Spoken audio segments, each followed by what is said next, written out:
What's up, everybody? Happy New Year's! Happy New Year's! Welcome to another episode of another movie podcast. I'm one of your hosts, Matthew. I'm joined by my boys here in the flesh. Introduce yourselves, my It's gents. me, Andrew. Hello. It's a pleasure to see you. It's my face. Again. Your beautiful face. Very beautiful. We're live. Yes. Hey, you know what? We should have put that gay under We the should have. tag for it. I Damn knew it. we should have got. I knew You're we right. should have put that on. Now we're home. And we're three attractive gentlemen, too. We are. Hey, thank you. Anyways, my name is Rico De Gallo. This is our first time streaming the podcast. We're gonna try this out and see if we can pretty much take the VOD from this and then also put in visuals for the podcast, so you're not just looking at just the AM Podcast logo on it. Yeah, so we're always down to try new things. We're always learning. We're trying to get better. If this is a cool experiment, we'll definitely try to do it more. So, we have a cool discussion here for you guys today. It won't be nearly as long as the first movie we're going to be discussing. So you guys just want to get right into it? Yeah, let's just dive in. Okay, cool. Let's do it. So this is my episode, so I'll go ahead and introduce us to this first movie, which is going to be Avatar 2, The Way of Water, directed by James Cameron. And this movie centers around our protagonist, Jake Sully, again. And we're back to the world of Pandora. Jake Sully isn't the only character that's back. We also have our environmental assholes wanting to destroy Pandora back. I'm already blanking on his name right now. We have the general dude back. Colonel guy. Played Mr. by, Clone. what was his name? Stephen Lang? I think? Stephen Lang is back in this Yeah. movie. Kinda. We'll get more into that later. Yeah, but he's basically back. He's reprising his role again. And you basically know what this movie is already.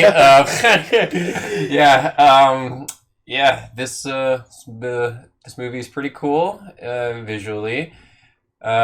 Story-wise, I don't know about that. I'll get right into it. This movie is a visual masterpiece, of course, but it does have a lot of problems. I was a little lukewarm on this movie.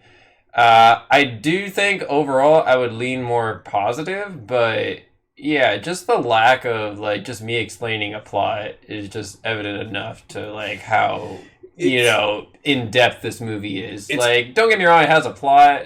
It's just not very interesting, not very it's just, you guys seen this shit a million times before. Yeah, We literally just exactly. saw it in the last movie. Just, but with more cooler water visual effects, which, don't get me wrong, I understand, water visual effects have always been famously difficult to do. And I'm not a visual effects artist, so I don't know how to gauge the difficulty in that.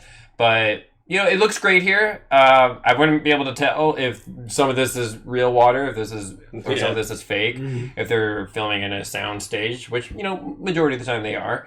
But, it looks great. I just don't really particularly find water to be a very interesting visual. Don't get me wrong, I do find all the life down there very interesting, but I did watch the first movie in preparation for this, basically a week before, and Jesus. I'm not gonna lie, I found the first movie to be a lot better from a visual standpoint, story, acting, everything. I thought it was better in every way. This second movie was just a huge letdown for me.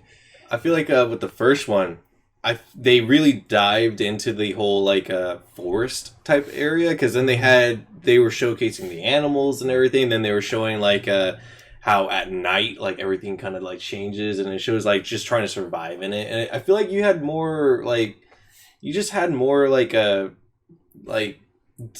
variety in it when you're in this one. Yes. When you're in this one, when you're in the one location, essentially you're at the village, and then you're also in the bad area. There's no real change in it. You're just in the same spots. How'd you feel about that? I just kind of felt like the stakes too didn't feel as high, because in the first movie it was the whole thing of if Jake Sully doesn't help the Na'vi like stop the environmentalists from destroying the world, then.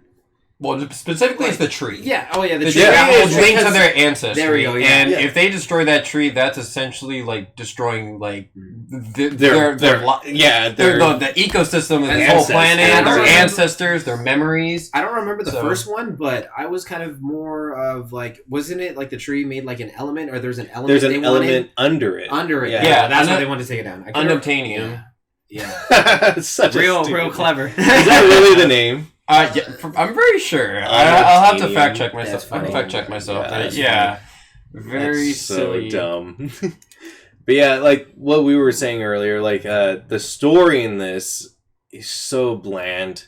Yeah. There's nothing to it. It's like it kind of reminds me of the first movie. How the first movie was just a jarhead movie, which is very like it's crazy because you have these crazy visuals. Like state-of-the-art type stuff, but then the story itself is nothing new.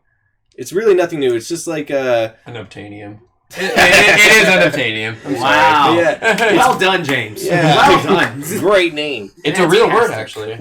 Is it? Executives read that and were like, make that movie. In the film Avatar, humans are most interested in Pandora because it is a rich resource of an element that does not exist on Earth called unobtainium. In the film, unobtainium from Pandora is used to generate energy on Earth. Unobtainium is not a real element, but it is a real word. What? Okay, so it's not a real element, but it's a real word. What's the word mean? Like what?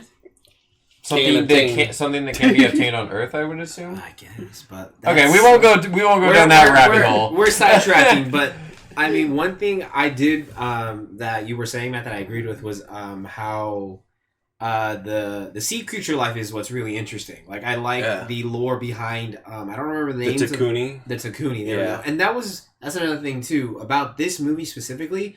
It's like I kind of don't care about any of this, so I'm not. I'm not trying to remember, dude. I don't even remember any of Jake Sully's kids' names. No, I don't remember. Kitty. Good on, dude. Kitty. By the way, can we talk about Kitty? Am I the only one who thought it was weird that Sigourney Weaver played a child? No, because I get what they're doing, but you could still have like a young child play a young child, and then just have Sigourney Weaver cameo because that's what ended up happening anyway. Yeah, she did kind of. Like, that's what I mean. Yeah, I thought it was so weird to have like their kind of consciousness in these other Avatar kind of bodies. It did feel kind of like it's weird. Yeah, it's really weird. I don't know. I wouldn't say hollow is the right word, but I didn't particularly feel much for these characters, kid characters, especially when they make the same stupid decisions over and over again. Every time. Like essentially, like their characters are just. Oh, I messed up, and then the big brother has to follow.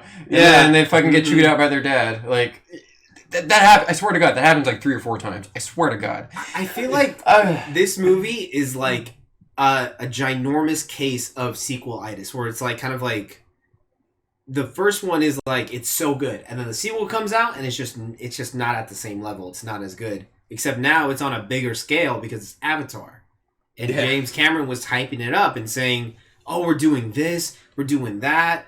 I had, what was the name of that really famous actress who's in this one? She plays one of the water Na'vi. Zoe Saldana? No.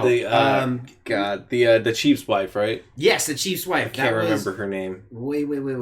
IMDb. Bringing up the IMDb. But yeah, the way he was hyping it up, it made it seem like they were really going to dive into the water. Like, they didn't show more than 2 locations. Yes, that is who they didn't show more than 2 locations, and I thought that they were going to show, like, much more, variety in the sea life, and then also go, like, deep into it. Yeah. Because the ocean is scary. It is! That is so scary. It didn't explore much of the horrors of that. And you would think someone like James Cameron would be more than capable to kind of the Abyss, that dark Titanic. Yeah. Like, he knows how to, like, explore... Well, especially The Abyss, which is... Mm-hmm. Have you guys ever seen The Abyss? I haven't, no. Oh, okay, it's one of his, like, older movies. It's one of the few that's not, like, built in a universe or anything like that. I mean, he built Avatar from the ground up, but... It basically just focuses on alien sea life and whatnot. That's sort of like I don't know if you guys knew. You guys know who Guillermo del Toro is, right? Director. Director. He was actually director. He was actually trying to get, what was it? What was the name of the story? I'm blanking on it. It was At the Mountains of Madness. It was like an H.P. Lovecraft story, and he was trying to get it made into a movie because the whole concept of that it's just like there's scientists in kind of like investigating this area or whatever, and then they come upon these like horrific creatures and stuff like that. And I'm bringing it up because James Cameron was a producer for it. Like they were trying to get it made for years, but they never got it made. But Guillermo del Toro's still trying. But James Cameron was like invested in a horror movie because it was supposed to have like a humongous budget. So you would think if anybody could kind of understand how to create that horror sense in a movie like this, it would have been him. So I feel like he just kind of wasted all that potential he kind of set up himself. I mean, he made Aliens too, or Aliens. I don't know why I say two. Aliens. It's kind of like, bro, what are you, James?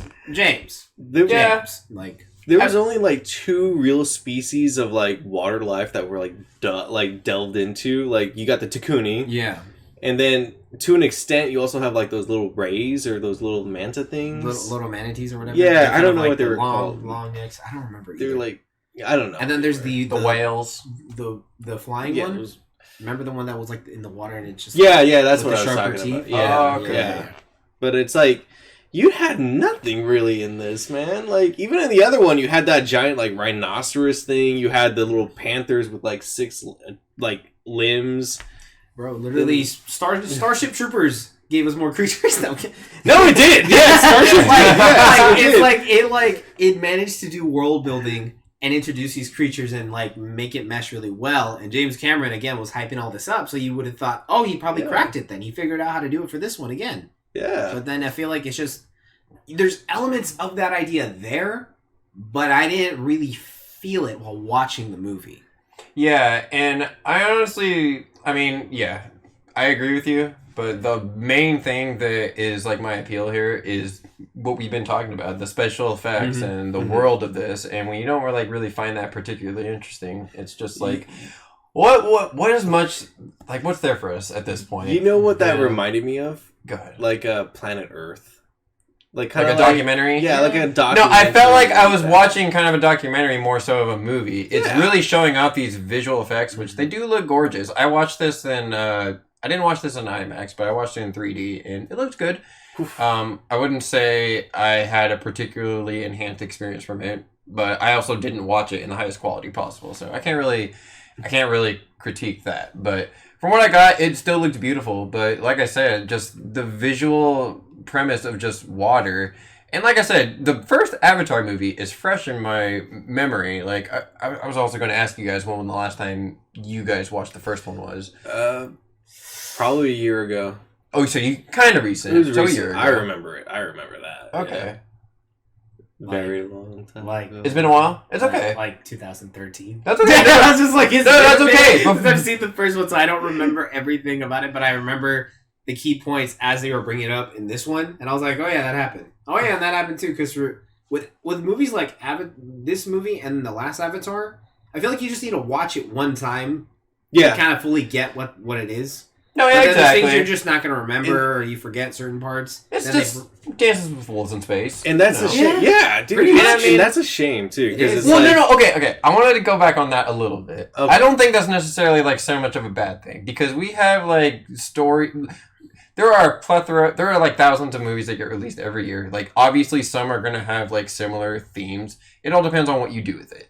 And I do think just taking that simple story, I mean, don't get me wrong, I don't think, like, it's a revolutionary story, Dances with Wolves, but it is the same premise.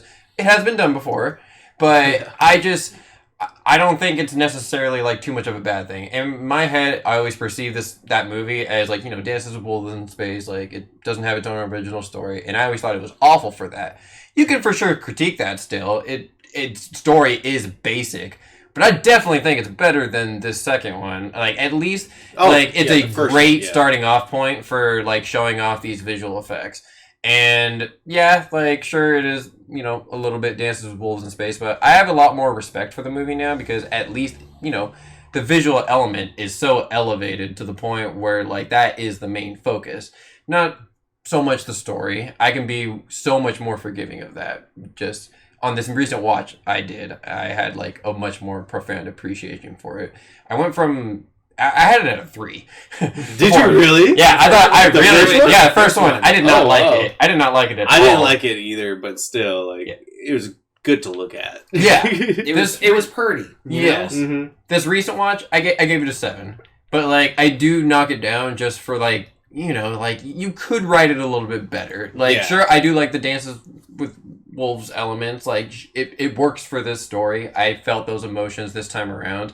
Like whenever Zoe Saldana cried and she was like, you know, when she basically discovers that Jake Sully was working behind their back and betrayed them, like, oh, he's working for Stephen Lang's character. Yeah. You know, she was hurt by that, and I was like, damn, actually, like, I'm feeling the performance here. Yeah. Oh, dude, I'm glad you brought her up because Zoe Saldana in this movie is acting her ass off. Dude, she kills Yes, it. She kills it. Sam Worthington, like I think Sam Worthington is a good actor. But No, I think I no, but here's don't. but hear No, me out. I don't think he is. Hear me out. What has he been good in? Wait. I need to know. Wait. He was good, and this is a personal opinion, but I thought he was really good in Clash of the Titans. All right. That's okay.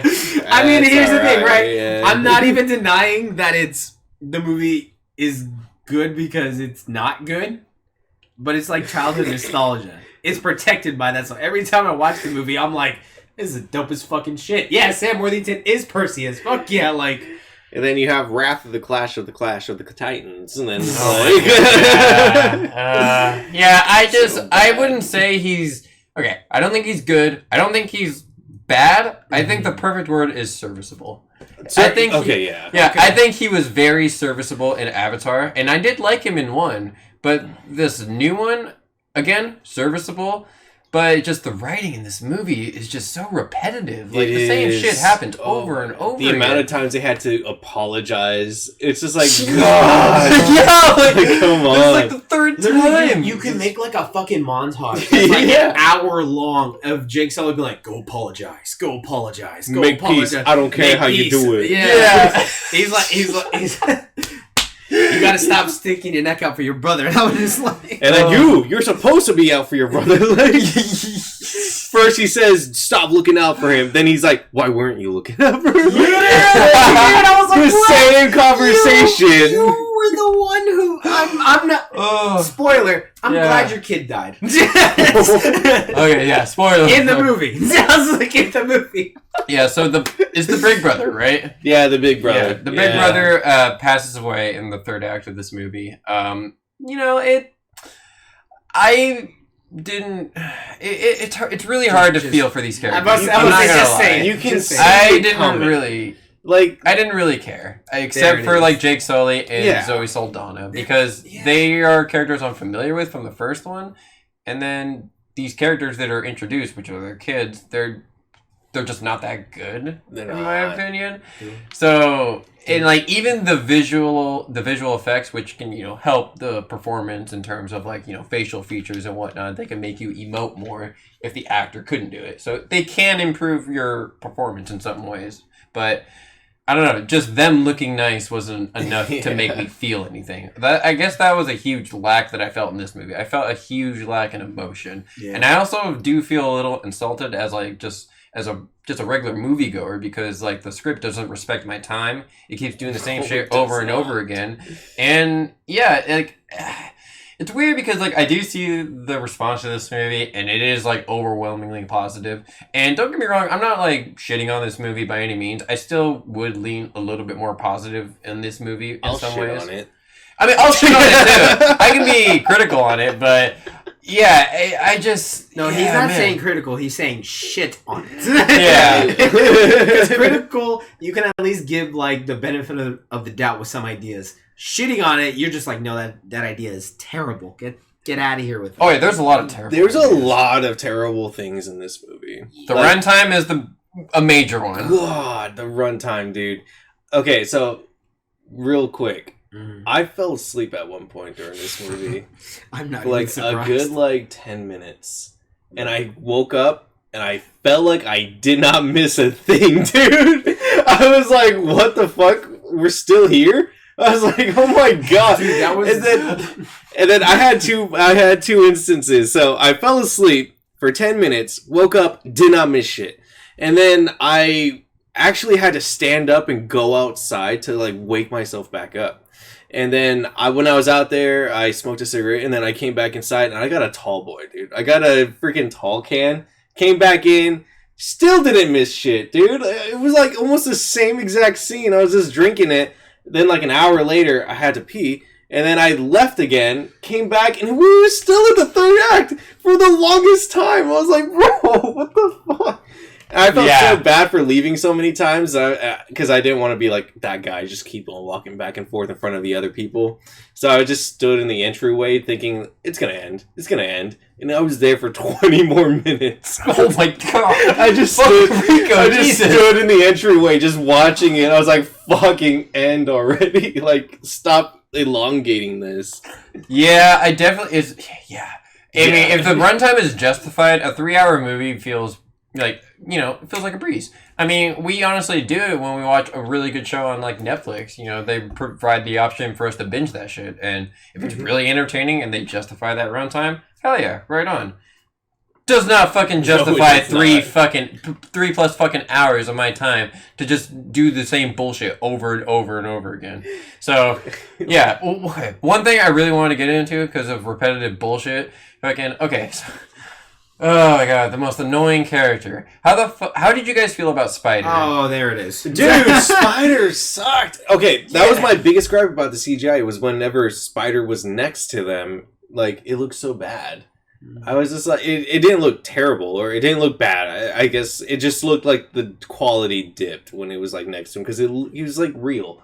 And it's just like, it just was so weird. And there's a lot of scenes of him just standing there. Yeah. Just trying to emote. And I'm like, okay, you should be like being more like angry.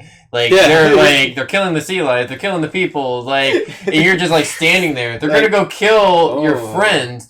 You're still not. Oh, he has a gun to her head. Yeah, he just. And then when the part where he's just like, no, leave him alone. I was like, oh boy. Yeah. I was like, jeez. I just don't understand throwing him in because essentially he's Stephen Lang's son. Yeah. But he's made through sciences. What's that science, word for it? Bitch. No, sorry. What's the exact term that they used? I don't remember the exact. Honestly, that's what I mean. Like, I wasn't paying attention to. Like, he was an embryo that was made in like a petri dish, basically. I think because there was like they had Stephen Lang's character conscience. Yeah, they had his conscience in the... Okay, so apparently Stephen Lang... Okay, so yeah, that's a major plot point we haven't even discussed. Like, how Stephen Lang characters is even in this movie. Yeah, so, like, it's basically, like, the whole, you know, fucking classic plot thread where it's just taking someone's consciousness and just putting them in another body. So, essentially, they are dead, but we're experiencing a different version of this character. You know, a version who didn't experience, you know, what Stephen Lang experienced in that last battle. You know, he doesn't experience that. He's basically the same character he was in the first movie. Mm-hmm. I mean, sure, he is fleshed out a little bit, you know, with scenes with his son and whatnot. You know, but I'm sorry. Yeah, it's just it is something though. It is something. Like, it is fleshed out a little bit, not a lot. I mean, I'm not saying it was like super complex or anything. He does go back to, you know, cartoon villain bad guy by the end of the movie. So I'm like, okay, whatever. You just threw everything away. By the way, with the final fight, I mean, what was it? Jake Sully did like one of the most like cliche action hero lines. Do you guys remember that part? Where Let's get it. Or was it that? No, let's get it done or something like that. Oh, let's get it done. He's like, let's get it done. I was like, what? He's like, I'll hunt you down. I'll kill your family unless you stay right here and fight me. And he's like, turns around, and is like, let's get it done then. I was just like, I get it, but I feel like maybe I'd say that was one of his better lines. All of his other lines were just not pretty. But that's where I'm like, what if this was a better actor delivery? Okay, then yeah. Okay, well, like, it would be much more effective. Like, honestly, I would bump my score up a little bit. Like, I do have to criticize him a little bit just in this movie. He's very monotone in a lot. I honestly don't know who I would cast because this performance is just, muddied and CGI. So it honestly doesn't even kind of matter. Voice I can like do. No, someone who has a good voice, like someone who's a very dramatic actor in that sense. I honestly don't know because Ewan McGregor. That's a pretty good voice. Yeah. No, he has a great voice. I heard him in Pinocchio recently, and he did that great. But you guys should watch. I still gotta watch that. It's fantastic. It's one of my favorite movies. In the first movie, Sam Worthington had a really good part where he was in a wheelchair. He gives him some depth. Yeah, he has depth in the this movie. He has motivation. He has nothing you can really connect to. Yeah, it's just I get he has his kids, but everybody has they're doing the same shit over and over again. So I'm like, that's where I just get annoyed. Where the writing in this movie is just testing my patience as an audience. It doesn't fucking respect us. Especially when he was doing his video diaries, where he had to catalog all of his experiences, being in it, being out of it, and it showed him the wear and tear on him. Yeah. And it's I like that a lot more because you see a physical toll being taken on his already mangled body.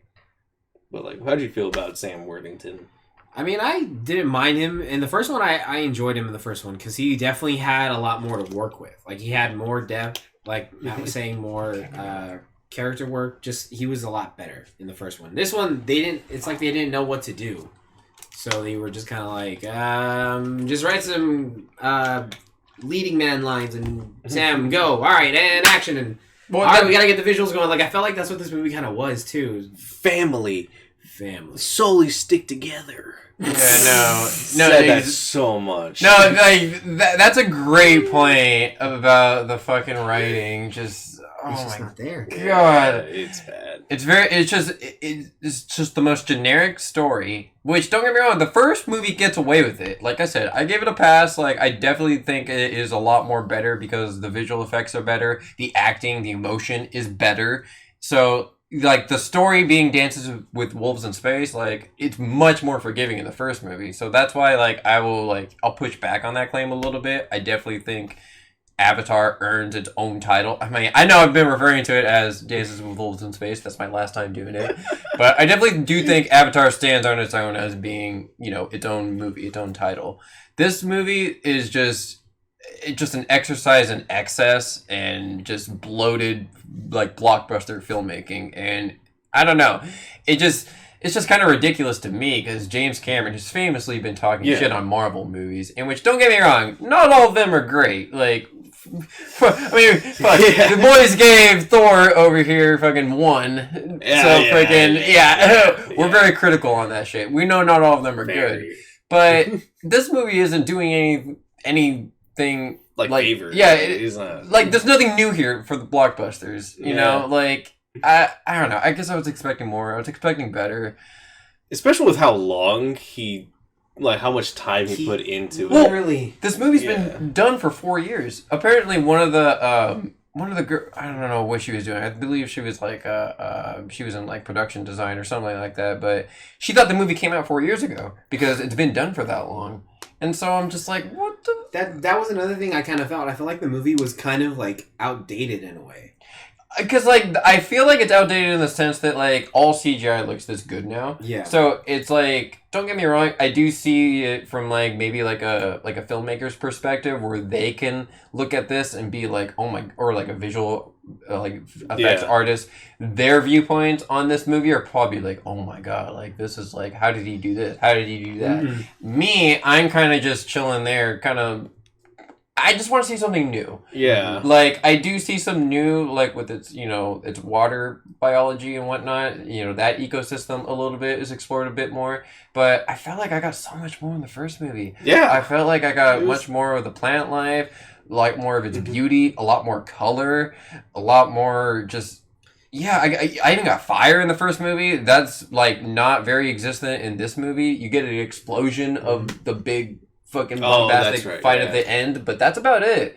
I felt like the stakes in the first one were much more higher, much more grand, much more bombastic, and I don't know. I think the first movie is a much more superior movie. Yeah. I'm sorry, Andrew. No, because when you mentioned fire, did you guys hear all that stuff about the fire Navi? Yeah, the new one coming out. They're doing fire now. It's it was forest, water, fire.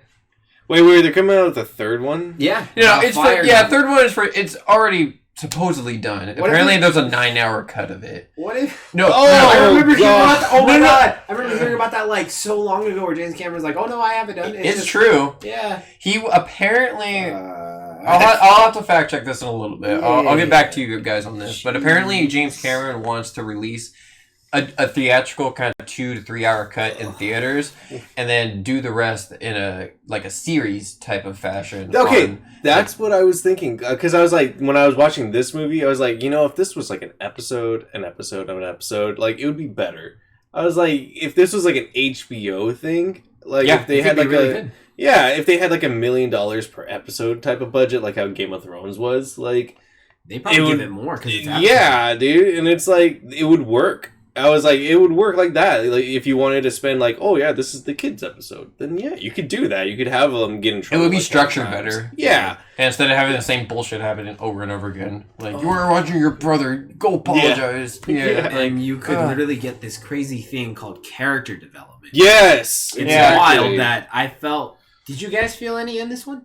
Even, like, with Jake Sully and Zoe Saldana, which are the only characters I really care about, like, they give a serviceable performance, but everyone else, no, you're correct. Yeah, I didn't really feel much emotion in this movie, and, like, just that thought alone has, like, been, like, lowering my rating as when I first watched it, because, this movie's getting worse in my head as I discuss it, as I talk about it with you guys. Yeah. I don't hate it. Because, like, there is a lot of work here. It is something to marvel at, and I do think there is a lot of great work here.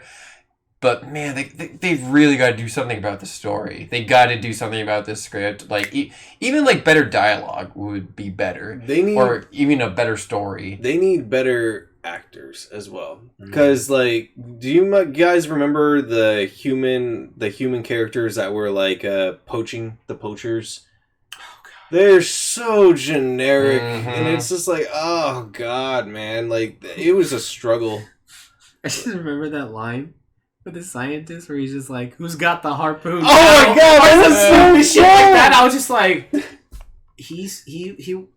How long did he take to make this movie? He thinks he's the shit, I was like, how long did James Cameron take to make this movie? And this is what he gives us? I know, the scientist is legit, like, a coward, shown, like, to be a coward in all the other situations. However, when his life is legitimately in danger he's out here like, ha ha ha ha ha. Yeah. Like, I'm like, what are you doing? Like, what? Oh, and on top of that, I love the part where the Australian poacher gets yanked by the metal wire or whatever, and then his arm gets cut off like the... What was the name of the thing again? The giant... The Takuni? The Takuni. How it was missing a fin. And then he lost his arm, and I was like... Incredible. I didn't put that together. You didn't? No, I didn't. I did.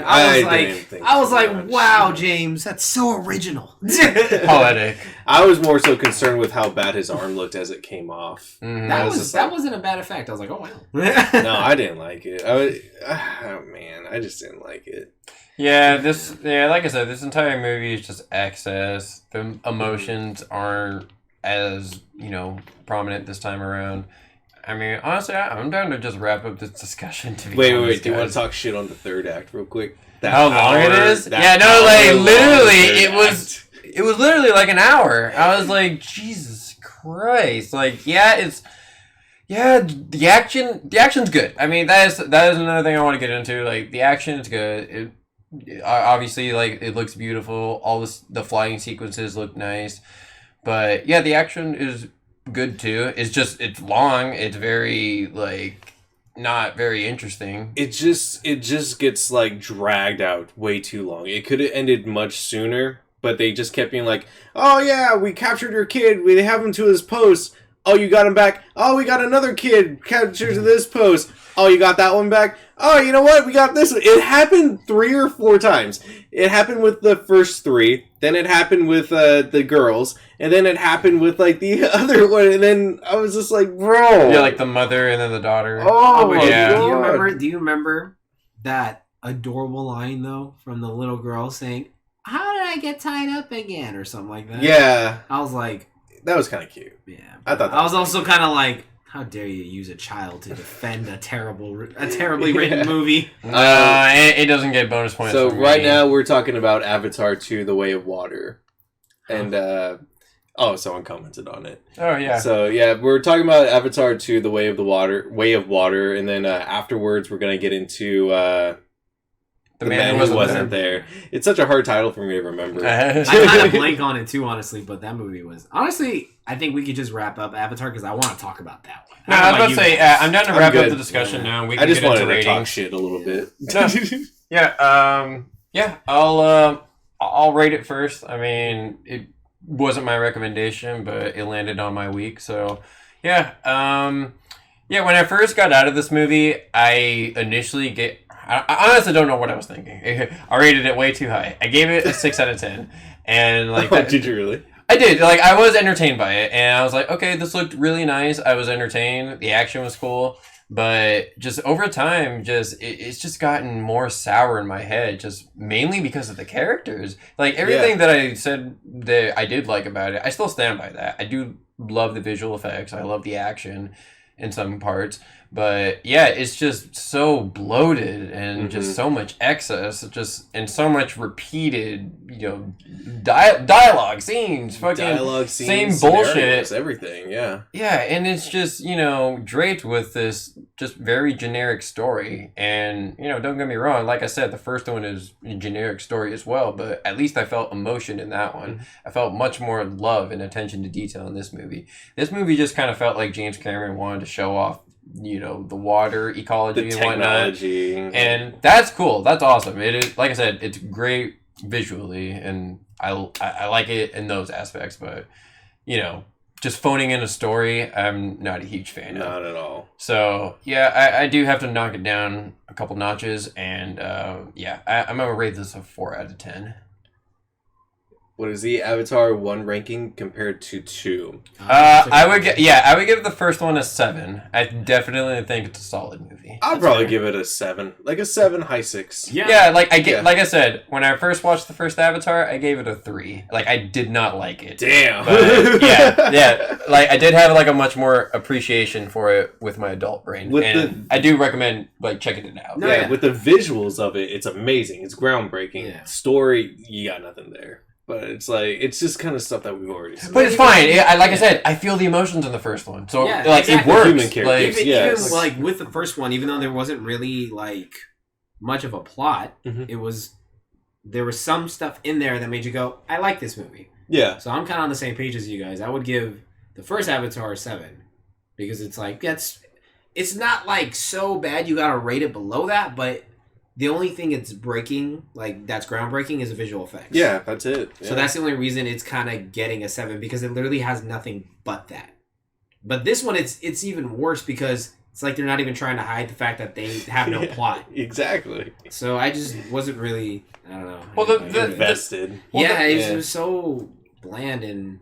I mean, that is one thing I do want to bring up. It is doing incredibly well at the box office. It's already passed 1.5 billion. Of course, we're getting Avatar 3, 4, 10. I mean, James Cameron's going to spend the rest of his life making these movies. I mean, look how many times Avatar 1 was re-released. In theaters. I think 2 times. It was only 2. I thought it was way more than that. It could be. I continuously see that. I can check. It probably was, because I know they re-released it when...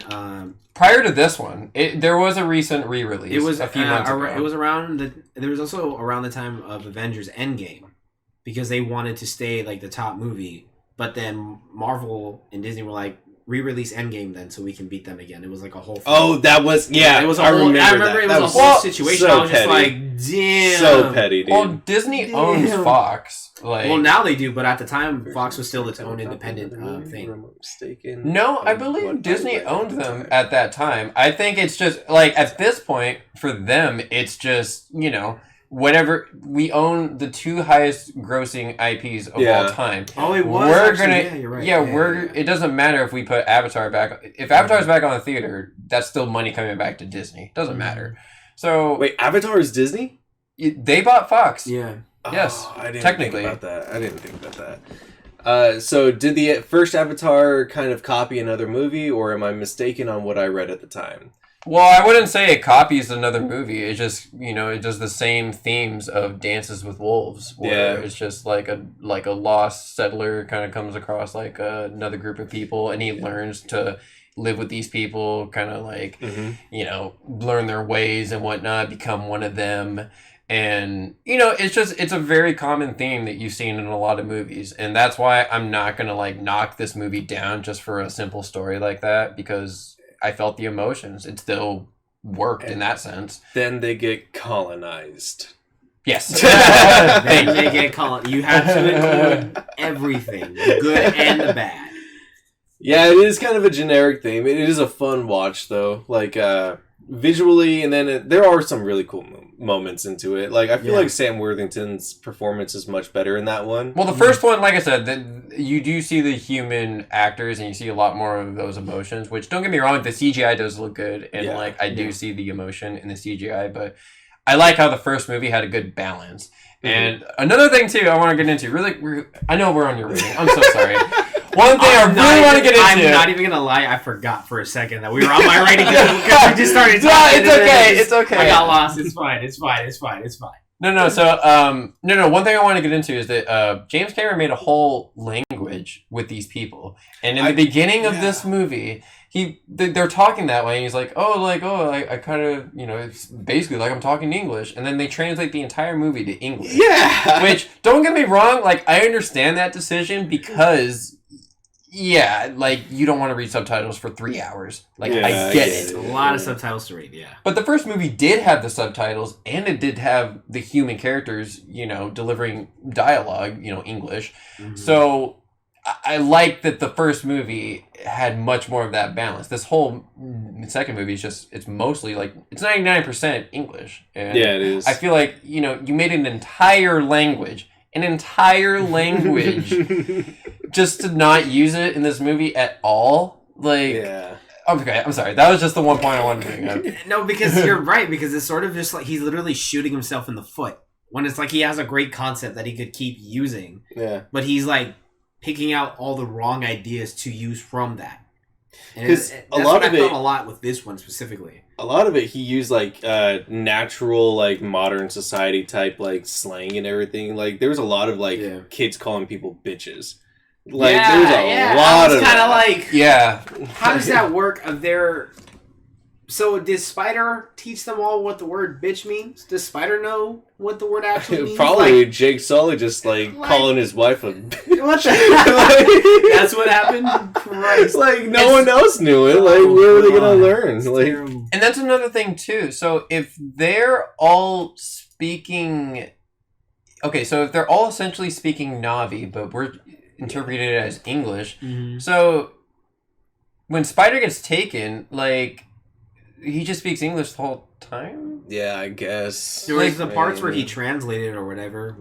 He translates, but it's like, it's just a sloppy thing to think about now. Yeah. You know what I mean? Yeah. Like, I don't get that, I don't know, I don't get that choice. It's just like, the more I think about it, the more worse it gets. Yeah, they kind of scrapped the language in Avatar 2. It's just kind of like, oh yeah, they're speaking another language. Just think about that while we don't even talk about it. There's only key moments where it's brought up. Okay, so like they don't scrap the language completely. Like it's used, but just not nearly as much as the first one. Yeah. And not as much as you think it would have been used, because it's like there are almost no human characters, so they're all Na'vis. No, exactly. They should be speaking their own language, but it's still like Matt has that great point of like, who's gonna read subtitles for 3 hours if you're not watching an anime you're into? Yeah. It's like I'm not gonna do that for Avatar. Well, it doesn't even need to be the whole 3 hours. Yeah, like, just at least use slice it up a little bit. Utilize it more. Like have fucking Jake Sully speak it because he's been there for so long, so he should know the language pretty well by now.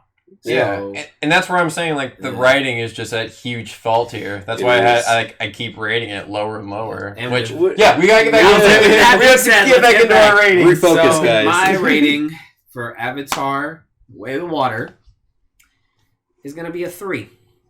Okay. I was very disappointed. I'm gonna be completely honest though. I was going in not expecting much because I was like, just from what we had seen from the trailers and the footage, I was just like, I think this is just going to be like a 3.5-hour picture book with some talking here and there. Because that's kind of what we're there for, the visuals. But just because you have great visual effects doesn't justify a huge runtime, inconsistent plot, character development. It just because your shit looks good does not mean you can make a shitty movie. Yeah. So with that being said, mine's just a 3. Did not like this movie. Yeah, I was probably gonna give mine a 4. But at the same time, this is the first time I've like fallen asleep in a movie in like years. This is the first time I've actually like walked outside, had to take a walk during a movie, and then also get a beer. Like, this is the first time I've come back and it's still the same shit. Yeah, it was crazy. I feel like I didn't even miss anything. I was still in the same exact scene, and it was like something that was already repeated. I'm like, so I feel like that probably knocks it down to a 3, maybe a 2. I don't want to give it anything lower than a 3, just because there's a lot of work here in the visual effects department. All of the ideas, including like the technology that they had, the crabs looked cool, although they're a little campy, but also like the backstory they gave to the Takuni, even though it was a little too drawn out. I feel like there were so many cool aspects. However, if the characters were more relatable, better in actual characters, then it would be way more engaging. And I feel like that's because they kind of shot themselves in the foot with not letting the facial expressions be like too what am I looking for? Too like relatable, realistic, or because more detailed, I guess. Yeah, because you know how like dogs, you can relate to a dog because they have eyebrows now, but it's like.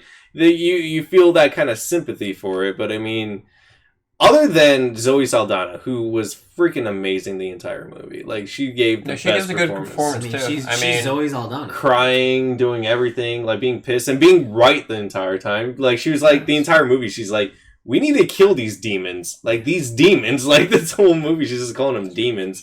And I'm like, hell yeah, dude. I was like, you guys should. Death to all humans. Let's do it. Yeah. Like, these guys, yes, they're killing everyone. Like, why not? So, what would you land on? 3 or 4? I gotta give it a 3. I can't go lower than a 3 just because the visuals were pretty cool and there was a lot of good ideas. Yeah, I mean, that's totally fair. Like I said, I mean, we're not even too far off. I mean, you guys are a 3, I'm at a 4. Damn.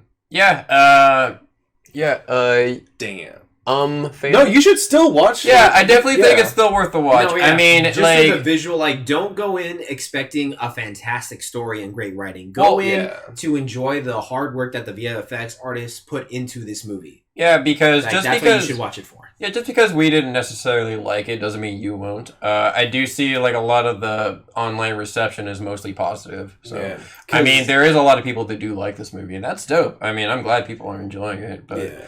It didn't translate to a very emotional experience for me. So. Yeah, because a lot of this movie seems like it's like building up characters for the next movie. Like, this person has this power. This person has this connection with this. Like, oh, they love this person. Like that. It has a lot of that where it just feels like interim in a way. Like it just feels like TV show kind of style of. Okay, so you know how in anime there's always that beach filler. Oh, this is the beach filler. Oh God, no. yeah. There's a lot of filler in this movie. No, James, what have you done?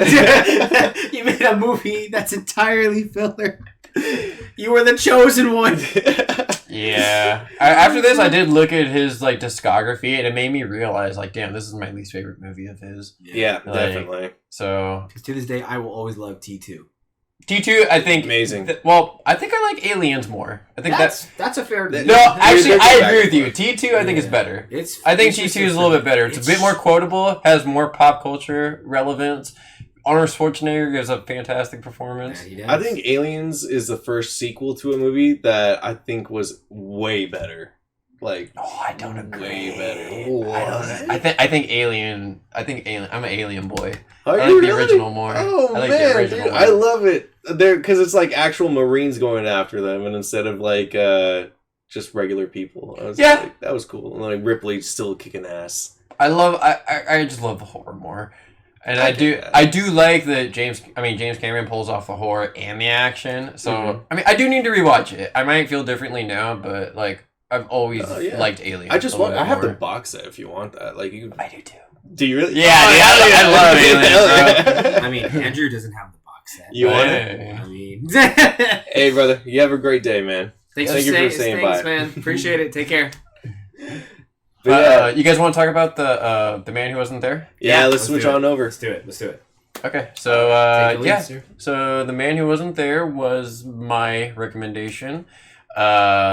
It is a Coen Brothers movie. It's one of the few that I haven't watched yet, along with I believe like The Lady Killers, Intolerable Cruelty, and I'm halfway through Hail Caesar and Barton Fink. Those are like the only other ones I haven't watched now. I forgot they did Hail Caesar too. Yeah, I'm really liking it. I'm halfway through. I really like it so far. But for this movie, this is called The Man Who Wasn't There. It is a I believe it came out in 2002. I believe 2001. 2001. Okay, thank you. Came out in 2001, and yeah, it's all in black and white. It is essentially kind of like a noir-esque mystery kind of, not, I wouldn't say mystery, but it's a character study about a guy who essentially kind of gets bored with his life, and he is looking to spice things up a little bit, but also it's justified too. Like you understand why he sets the things in motion that he does. And in doing so, we get to see a lot of crazy consequences because of this. And it stars Billy Bob Thornton. And yeah, let's just get right into it. He gives a fantastic performance. And yeah, I love this movie. Yeah, I'll just get right into it. I really liked it. I'm like, damn, okay, this is just the exact same quality that I've come to expect from the Coen Brothers. I've heard there's a few missteps in their filmography. Like, I've heard Hail Caesar is one of them, which I still haven't finished yet. But I'm really enjoying it right now, so I don't think I'll be negative on that one. But I never really heard about this one until like I saw I heard about it through a podcast a few years ago, and it's always been in the back of my head. But since we're doing the podcast, I needed a recommendation, and I thought it was a good excuse to throw it out there. So yeah, something that all three of us hadn't watched at the time. Yes, so it was cool. So, yeah, this is I think this is the first movie that we've watched that isn't a new movie in theaters. Yeah, that none of us have watched. So this is a fresh watch for all of us. So yeah, and hell, I'm glad to say that like I'm happy to report that I came out really positive on this movie. Yeah, exactly. What do you think, Rico? So with this movie, it really is just like a very like it's very depressing in a lot of like different ways, dude. I was just like, because he obviously just does not like his life. And he's not the kind of person that would, like, personality-wise go out and change it. Like, he's not very friendly. He's not exactly rude. He's just a very, like, quiet person that tries to keep to himself, that would just enjoy his peace. And it's, like, it's very sad just seeing, like, that kind of person that doesn't have, like, that kind of social skills nor desire to get, like, connections like that. Because he has many opportunities to connect with other people. He just doesn't want to. He doesn't want to connect with those people. But it's just like, it's a really sad movie when you think about that. Because he tries for something and it just doesn't pan out. And his one time trying basically ruins everyone else's life that's around him. It kind of makes you wonder, like, if he didn't deviate from his main path to begin with, none of this would have happened. Exactly. And it is unfortunate because he is a victim of his own morals, like what he decides to do. And that's what I find like so fascinating about this movie, is because it is like a deep character study about, loneliness, boredom, just, existential dread. Like, what am I even doing with my life? Like, I've done nothing interesting. And I find it really interesting that he, that Ed, did we say his name already? The character name? Yeah, Billy Bob Thornton's name is Ed Crane. Ed Crane. Yeah, and his wife is Doris Crane, played by Frances McDormand. Yes. But I found it really interesting how Ed Crane kind of like, he accepted that he was sort of like an outsider looking in kind of thing. because you can kind of feel throughout the movie, he always felt like he was just meant to be isolated. Yeah. Like it's not like a personal vendetta against anybody specifically. It's just how he is as a person. Like even when he, I guess I just kind of get into it. I found the scene where he's talking about how he first met his wife Doris.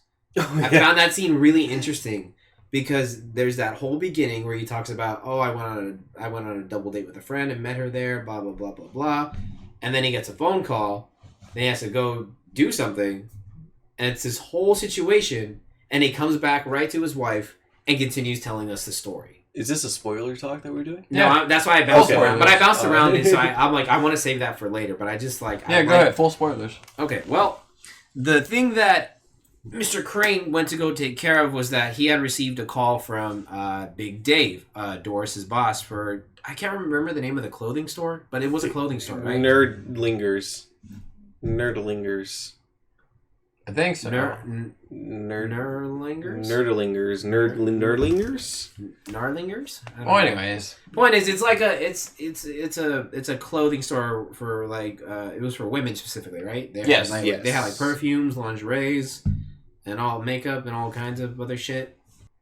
We find out that Big Dave was actually sleeping with Doris. Yes. And I found that really interesting how he knows, but he Ed doesn't already care. just kind of like he was like whatever. Yeah. I'm just living. I'm just vibing, and I was just like, bro, to just be so isolated mentally that you could just think like that is like such an interesting kind of person to look at and examine in the context of like a movie. Because the way he is, it just everything he does is like against the grain of what we've seen and what's been established about him. So I really like that. It was really interesting to me.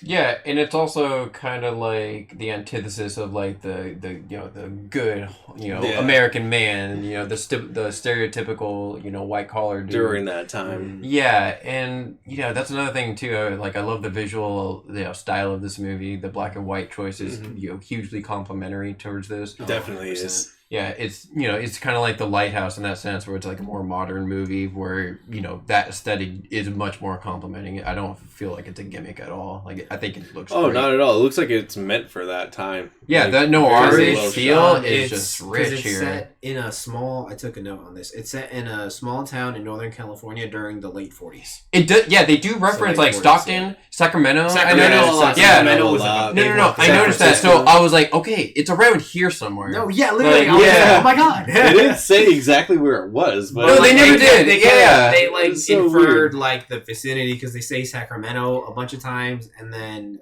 it's not a far drive either. So Yeah. it is. It's somewhere close by us. It's yeah, crazy. I was just like, what?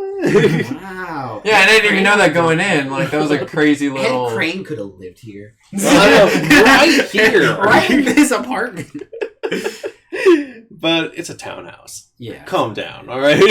All right. I'm sorry. Show a little respect. I'm sorry. I apologize greatly. I'm slowly moving up, all right? I'm working we're all working our way up. Don't worry about it. But yeah, so pretty much. By the way, it's also called Nerdlingers. Nerdlingers. Okay. Oh. Nerdlingers. But yeah. So he goes off and gets into this little scuffle with Big Dave, which ends in him killing him, and then he goes back to his wife and then the story. Continues the train of thought he was having as if nothing happened. And I love that, like, that's like that Coen Brother element. That's like they're the only ones who could pull that off successfully. Yeah. And I'm glad you brought that up because I totally got sidetracked. No, yeah, talking about other stuff. But I actually really love that whole sequence with Ed and Big Dave. Like when Big Dave is choking him against the glass wall, and then it cracks, and it cuts to that shot of Big Dave like angrily, and then just the cracked windshield, whatever you want to call it. I thought that was a really cool shot, especially with the black and white coloring. Chef's kiss. Yeah, especially that shot where he goes. Yeah, because it does a quick jab, and that's all he needed. Yeah, and it was almost like that's really realistic because if you get stabbed in the neck, you're done. There was no coming back from that.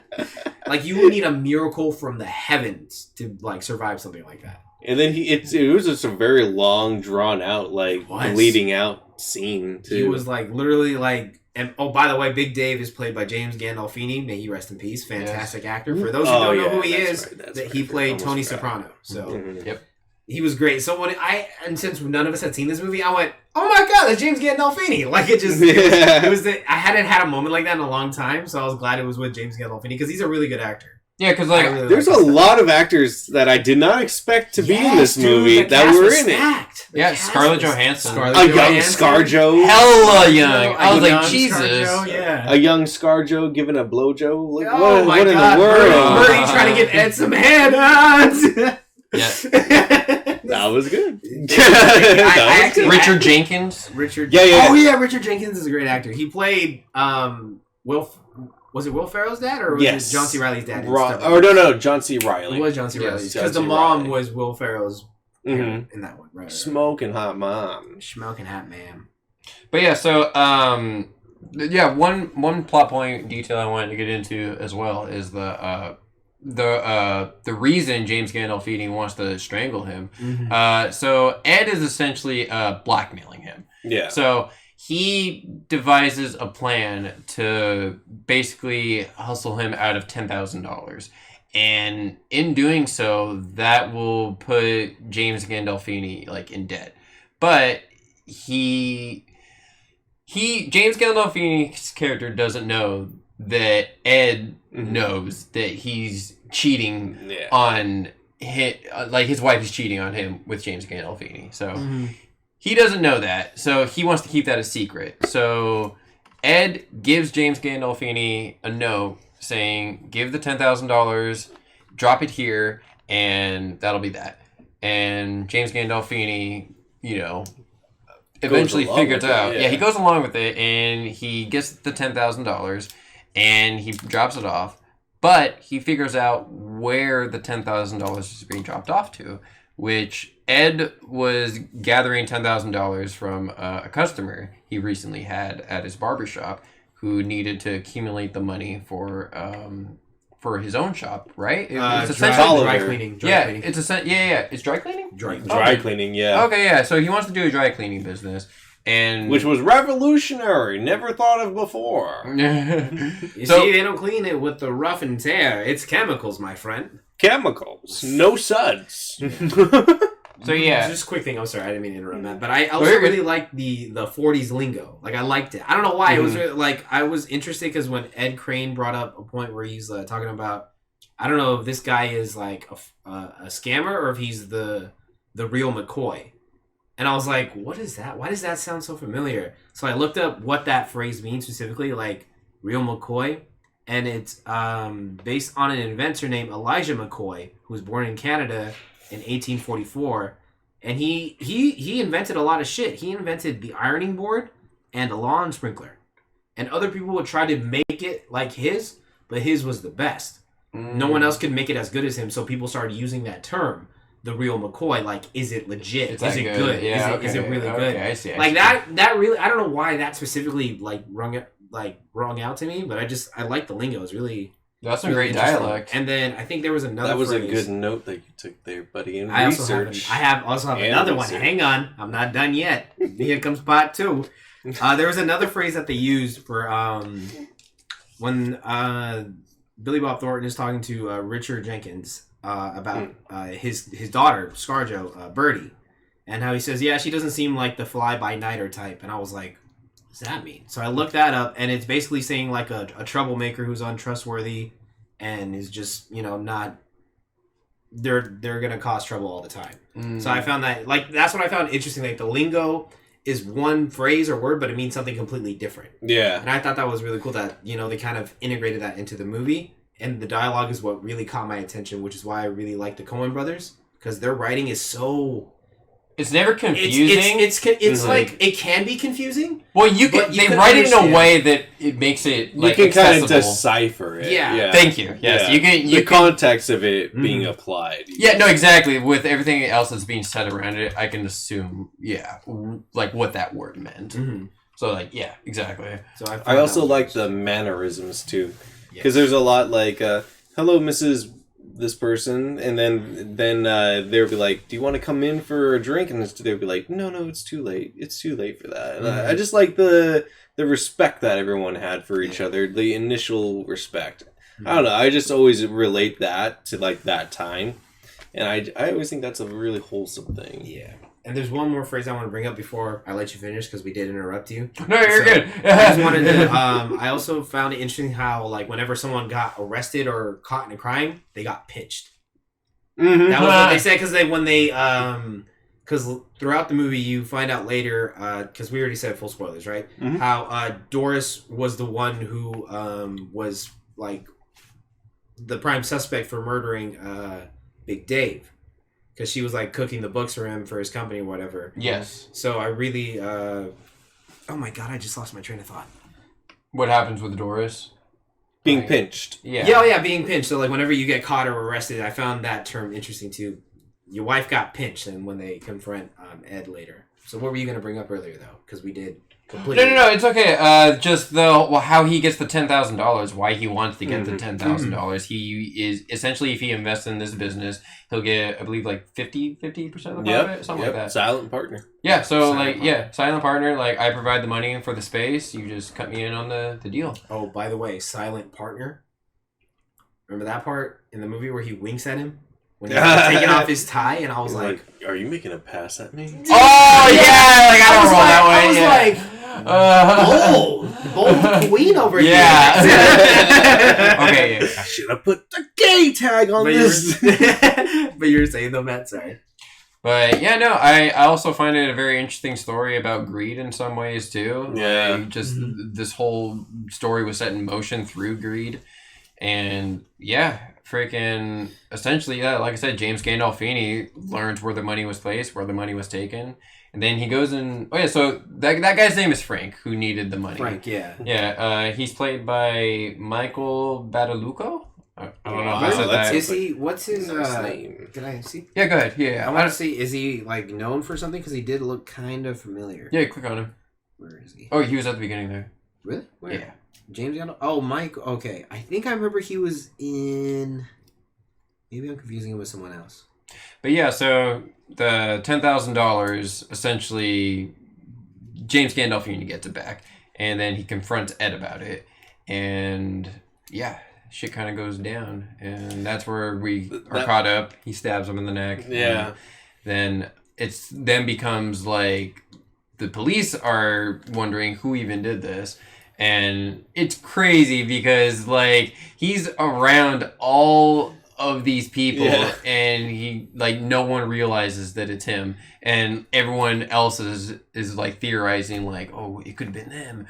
Or it could have been aliens. Or it's the government. Alien subplot was weird. Bro, that was so interesting. I took a note when Anne came knocking on Ed's door after that scene was actually kind of like shot scary. I was eyes were like. But what I love, I can't even open my eyes that wide. Yeah, I was like, and the way she was speaking, her mannerisms, and I love how that whole scene. It's like it's shot creepy like, but it's also meant to imply that Anne is just like crazy. Well, but like it's like there's some truth to it though. No, there is. No, yeah, literally, dude. Because in my notes, what did I say? I wrote because she came to him. I wrote something like, "Holy shit, Anne is batshit crazy." ... Or is she? Like, it's just the way she talks about it later, and how it pays off later too. I was just like, "What the hell?" Like, it's the government, and I know it wasn't or Doris. It wasn't Doris. Doris. I know she wouldn't do that. I'm just like, oh my god, because like, your preconceived notion is that she's going to be pissed. Like, how could you do this? Like, I know it was you guys. But it takes this total left field turn where it's like that Coen Brothers, like, absurdist comedy where I loved it just sprinkled in here. Like, this movie is so dark and, like, depressing and dour, but it has just that outlandish comedy like that, like aliens and the government. And what I loved too was whenever they like showed aliens, like the UFOs, because they're shown in a couple scenes later on in the movie. And, when he's in prison. I love how they shot it because it looks like something that would be shot during that time with like their special effects, not like ours. And I really like that. It just made it seem like this movie belonged during that time, and just everything about the aesthetic on it. I was like, dude, this is awesome. Yeah, and like again with the 50s black and white aesthetic, the noir-ish take. Like I love this story. I think it won the BAFTA for best cinematography. I actually think it won the Oscar for best cinematography. That I could believe. No way. No, I have it up on the IMDb. It was a nominee for best cinematography. Well, hey, it's still Oscar worthy. You are correct. It was. Oh, it's Roger Deakins. Wow, that's crazy. Okay, he's most famous recently for like 1917, Blade Runner 2049. Oh, that guy, stud. Yeah, cinematographer. No, he has made a lot of movies. Hold on, I'll go through some. Like, Blade Runner 2049, Sicario, Prisoners, Skyfall, In Time, Rango, True Grit, A Serious Man, Dow, The Assassination of Jesse James, No Country for Old Men. He reoccurs a lot. Dude, he works a lot with the Coen Brothers. Dude, oh my god. I sidetrack real quick. I love Prisoners, the great movie. So the cinematography in that movie is really good. So to see the same cinematographer doing this movie is just kind of like, and this was before Prisoners, so yeah, this is like 2001. 2001, and then Prisoners is like, I don't know, 2015, 16. Yes, or I think 2014. 2014, probably actually that'd make more sense. But yeah, this cinematography on this looks beautiful. Freaking the locations they got shot here, the way everything is framed, everything looks like. I think this is shot like immaculately. Costume design is great as well. Everyone looked like they belonged in that time. One thing I want to touch on is basically when Doris ends up deciding to kill herself for a reason that we'll go into in a little bit later, but she decides to kill herself, and throughout the rest of the movie, Ed is pretty much like realizing that, wow, I wasn't actually alone during that time. Like, I actually had someone that loved me, even though she cheated on me. Like, she actually did love me. She was the person that did what I wish I could do, which is shown in that one scene where the salesman that was trying to like get him to do tar on his driveway. He was in. Was it Happy Madison? No, Happy Gilmore. Happy Gilmore. I can't remember. Shooter McGavin, man. Shooter McGavin. Shooter. But anyways, so he's trying to get Ed to go into this tar so that he could get his thing repaved, and Ed just isn't very confrontational, so he's not like saying no. And then his wife rolls up and immediately just is like, get the fuck out of here. Like rips up his pamphlet in his face and tells him to leave. Like hella rude. And then it's just like the person that Ed needed around, even though he didn't like he took her for granted when she was around. But like now that he's alone, he misses it, like shaving her legs, like all that cute shit. All those little moments that he spent with her. Just sitting with her. It wasn't worth it in the end, he realizes. Yeah. So it's like, it's a lot of that, and I was just like, that's really cute that it's depressing in the context, but it's cute that she completed him, essentially. Like, she was his... it touches on regret. Exactly. But yeah, I just wanted to touch on that. If you guys want to go into why Doris wanted to kill herself? Oh, well, I mean, he confesses to basically doing it, which another character I really want to get into is the lawyer. Yeah, he was my favorite character. Mr. Monk? Yes, his dialogue, that actor, like, oh my god, nailed it. Nailed it. Favorite character, but we'll get into him in a bit. So Doris commits suicide in prison, and I just take it as because it's just overwhelming guilt at this point. Like, guilt because of, cheating on him and, not, oh my god, sorry, I'm losing my train of thought a little bit right now. But, essentially it's just tragic that she takes her own life. Because the lawyer is basically saying, like, we can get you off because, Big Dave was like, he was a dope, he was like a loser, he didn't actually serve and anything like that. And Doris was just like, Big Dave, like, you're such a dope and everything. And she's crying and laughing at the same time. Mm-hmm. And it's revealed later on through means of a coroner that she was pregnant. Oh, yeah, to throw further salt in the wound. And then he's all like, we haven't had sex in years. We haven't. And then it's just another awkward moment for that guy. Performed the sex act in many years. And then he just smokes a cigarette.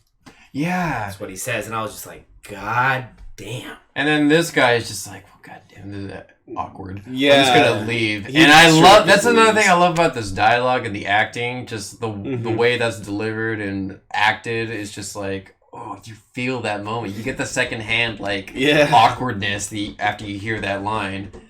Ugh. He's like, I'm not gonna finish this. I'm just gonna leave this drink here and move on. But, yeah, dude, so, like, I feel like Doris killed herself not only because of the guilt or the embarrassment of pretty much like cheating on him or anything like that. I feel like she actually had genuine emotions for Big Dave. Well, yeah, I think so. I think because of how how much of a stick Ed is. He's kind of a stick in the mud. He's unemotional in some cases. Yeah.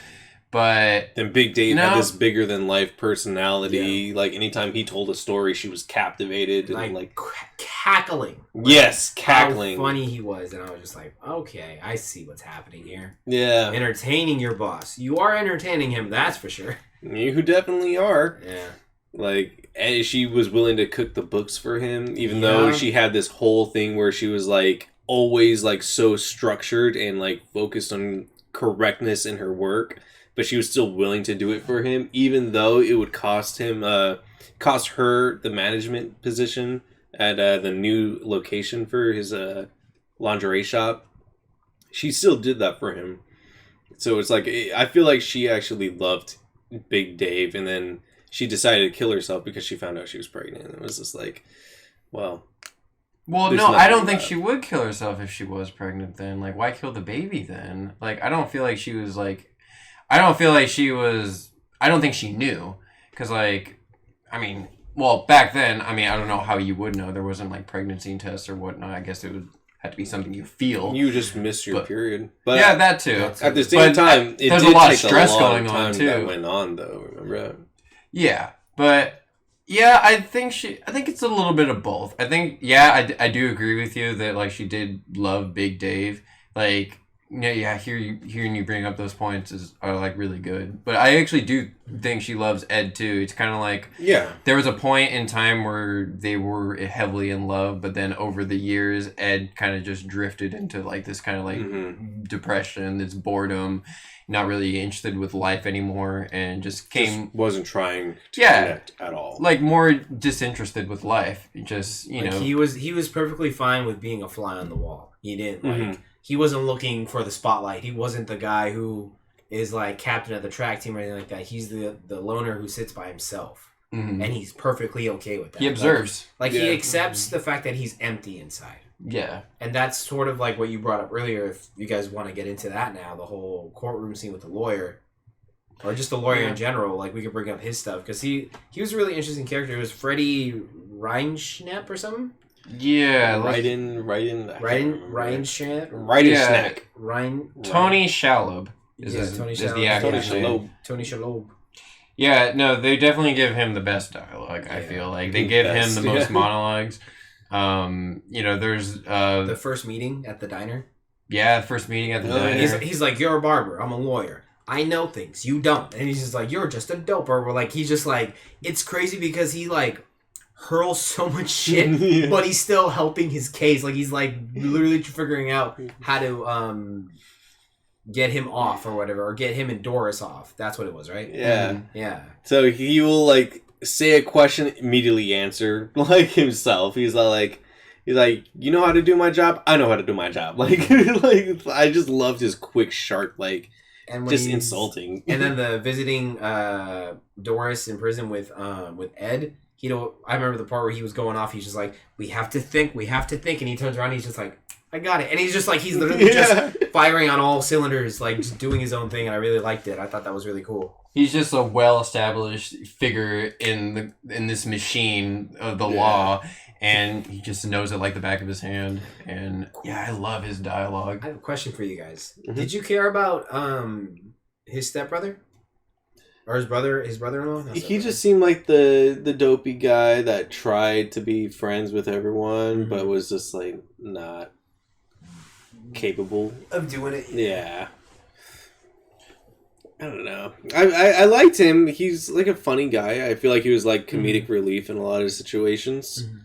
I don't know. He was just the complete opposite of Ed in every regard. And I liked towards the end though how it kind of flips. What kind of man are you? Yeah. Yeah, exactly. Same question that Big Dave had asked it before. I was like, wow. Because that was his sister that died. It was his sister, yeah. It was the guy's sister. And he literally, like, throughout the movie, you see they were, like, spending enormous amount of money to get Freddie, whatever, the lawyer, as their lawyer. Like, they signed over the barbershop to the bank, right? And then... Signed the house eventually. No, Ed was the one who signed his house, right? Yeah. So they were doing like the most craziest shit in terms of financials to secure him as a lawyer. It was just like, god damn, that I just can't help but feel bad for him. Like he wasn't like a standout character in any way, shape, or form. Yeah. But he was like a serviceable character. He worked within the context of the story, and you could argue he was kind of used as like as a plot device, kind of, to show like... In what way? Kind of like how, he's just there to sort of be like a foil to Ed when he's like constantly talking and Ed is silent.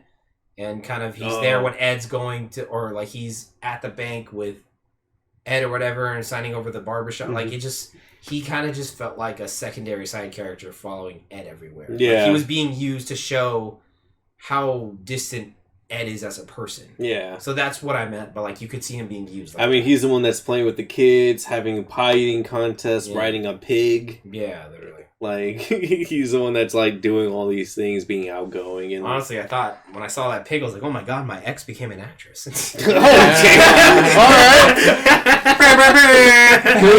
right. Can we put misogyny as a tag on this? We're gonna start racking up those views, baby. We're gonna rack it in. We're gonna advertise crazy like pills and proteins. We're gonna do it all. Yeah, and podcast boner pills. Hell yeah. Not made by real rhinos. But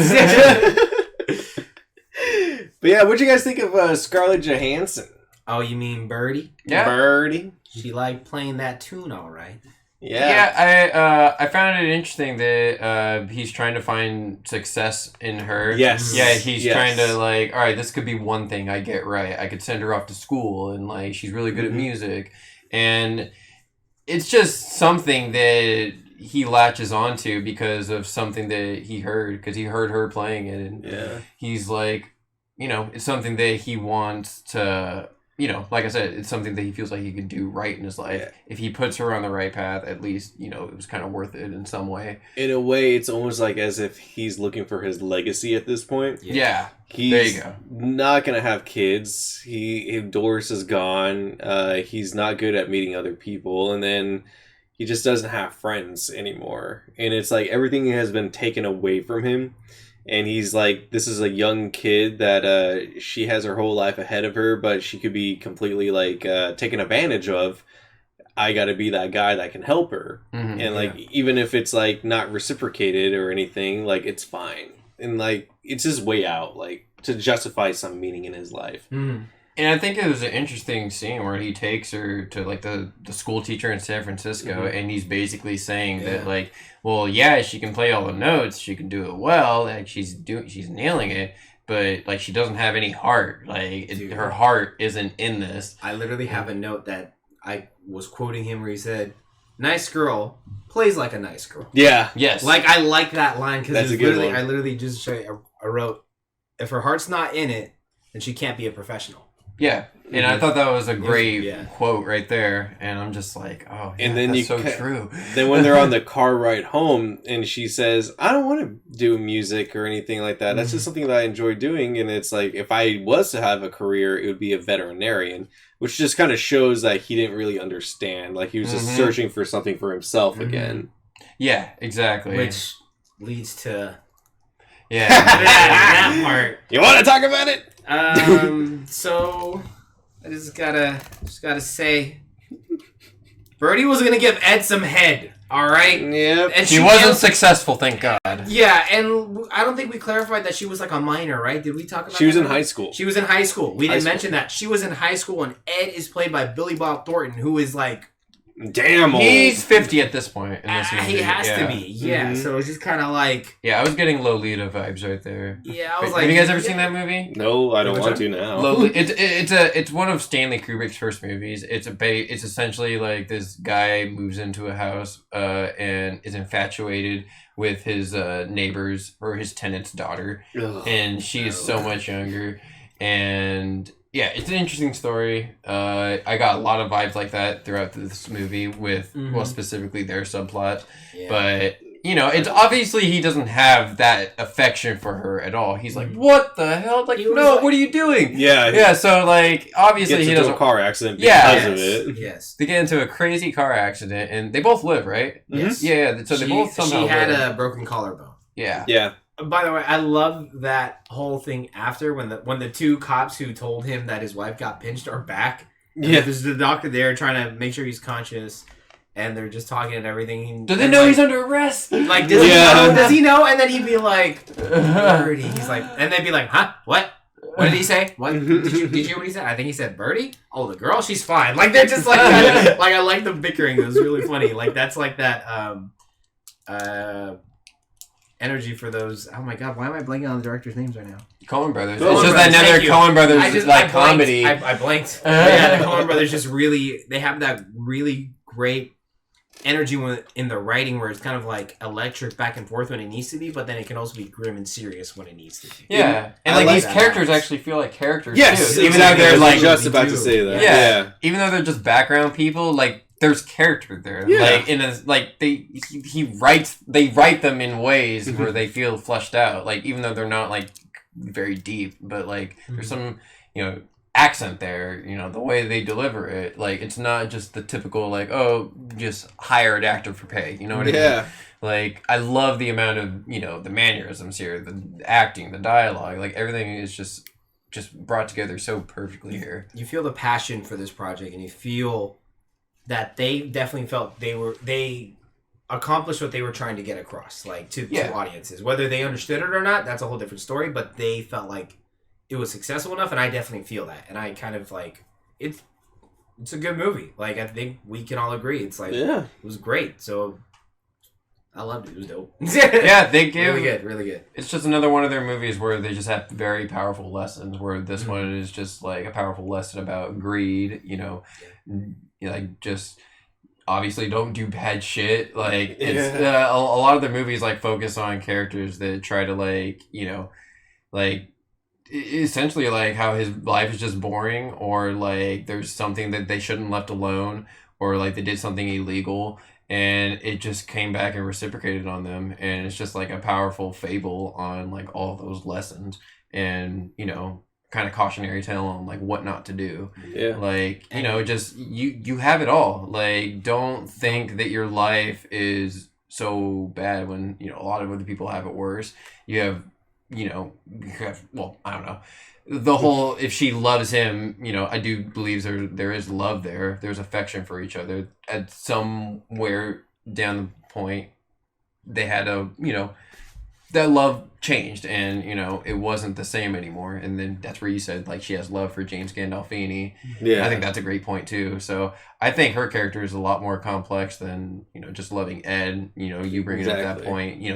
I think she loved both, and that's what made it hard for her, because it's like, damn, I'm being punished for like, damn, just trying to find affection and just trying to find love, essentially, because she wasn't getting it from Ed. No, at that point in his life. No, she was not. And I think one of the biggest takeaways from this movie is that your actions will always have consequences. Thank you. And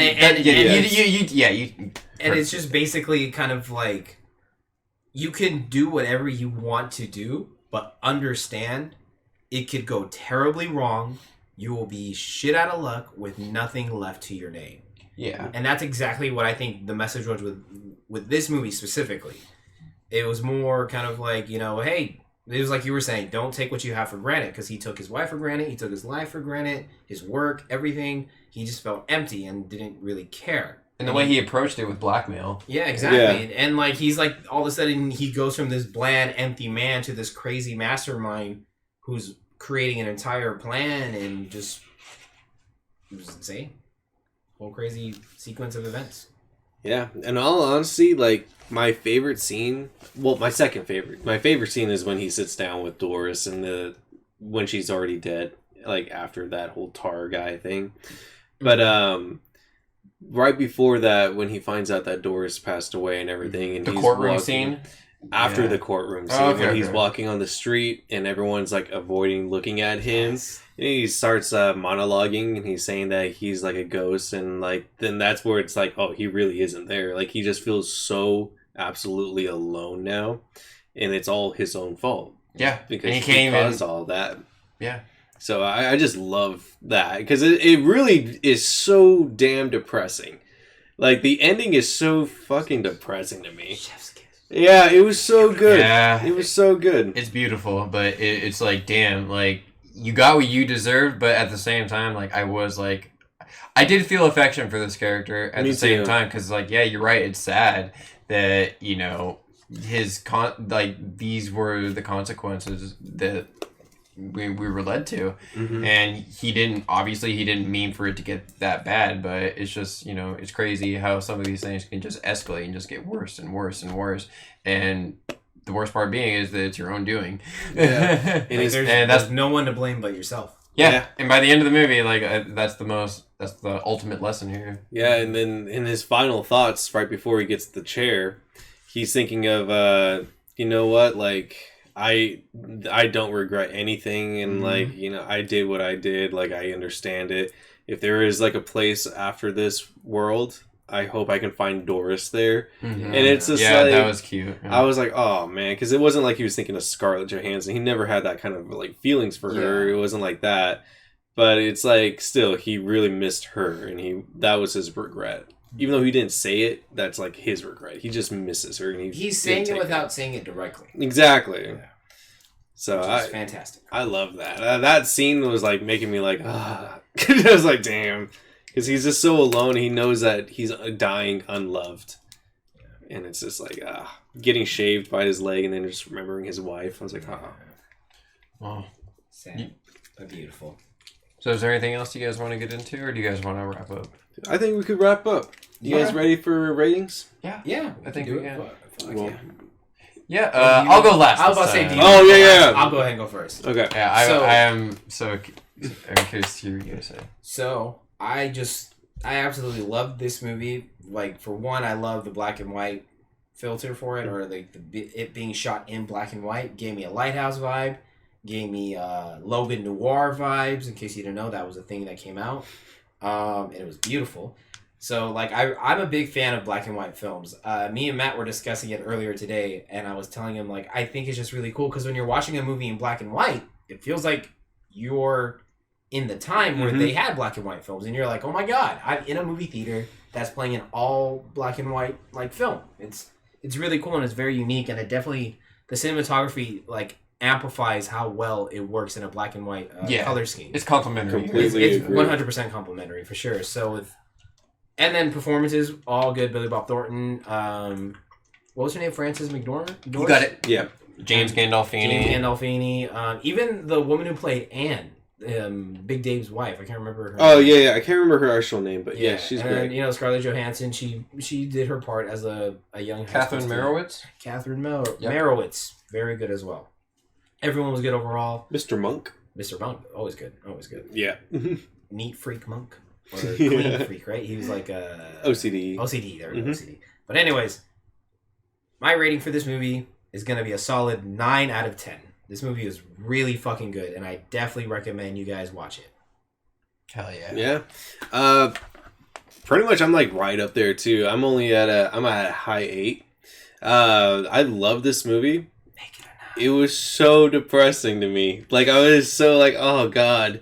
just because a lot of it is just like he's just like out of a relationship essentially and just like grieving for his wife towards the end, where he realizes that he's now completely alone, where to the point where we've been following this character this whole time, where he thought he was alone but now he truly is alone, and they conveyed that feeling very, very well. I felt like I've never really seen another movie that portrayed loneliness in such a way.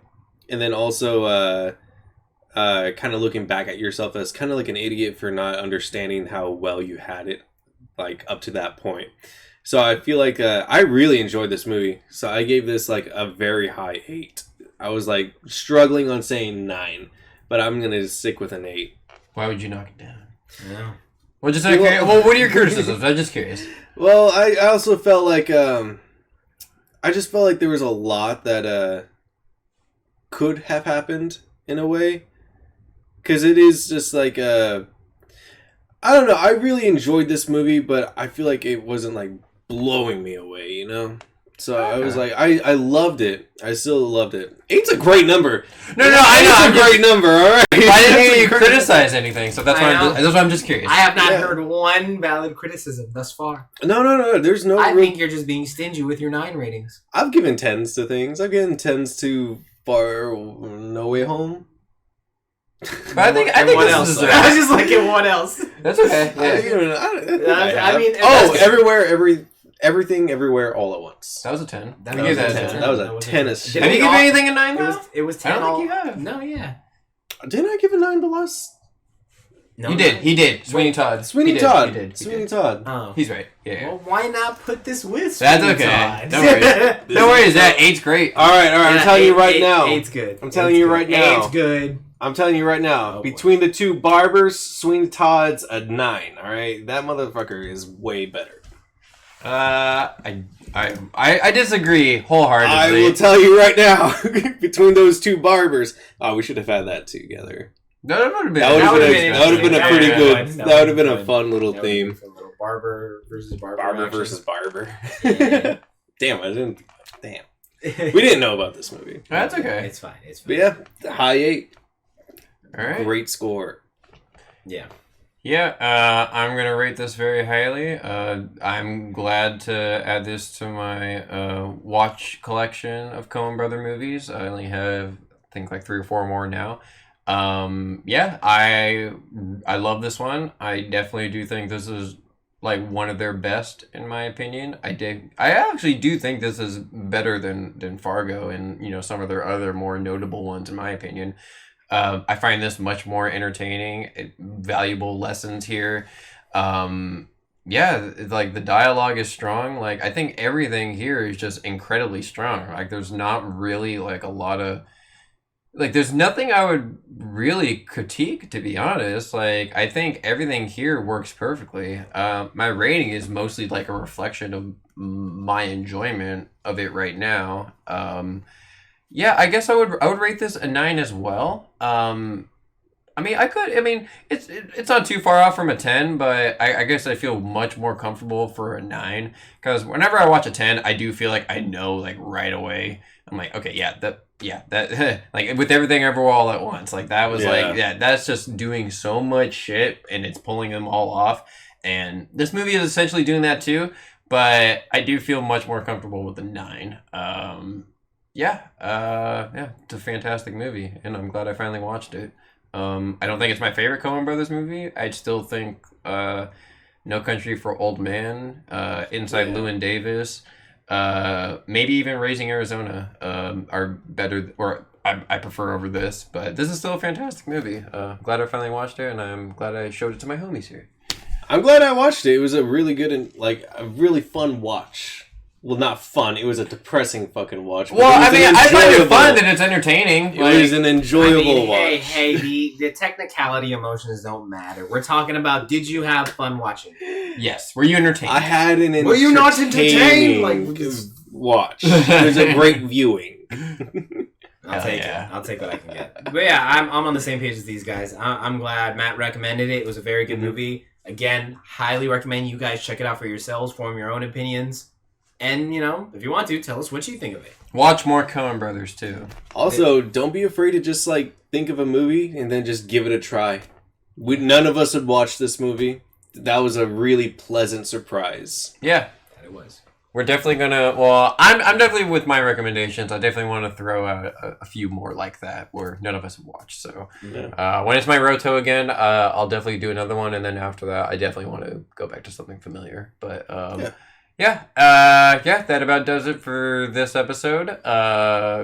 We just recently uploaded our update video. Mm-hmm.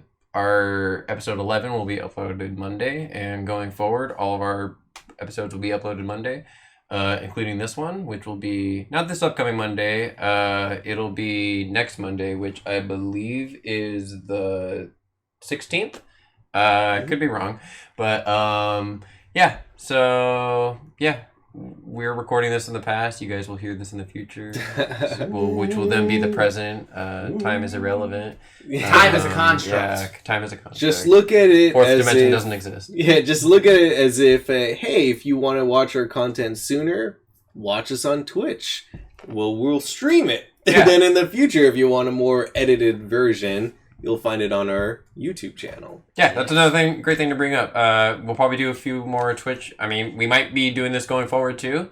I really enjoyed it. We got somebody commenting in here with us. That was you might have heard us a few times. Yeah, refer to this person, but we'll be doing a lot more Twitch stuff soon. We'll probably get some video edited into our podcast discussion. And you'll be hearing from us soon. Just make sure to follow all our socials down in the description below. I'm pointing down. I don't know if this will be edited in. We'll see. I don't know. But always look at the description bar and make sure to follow us on TikTok, Instagram, Facebook. And make sure you do all that.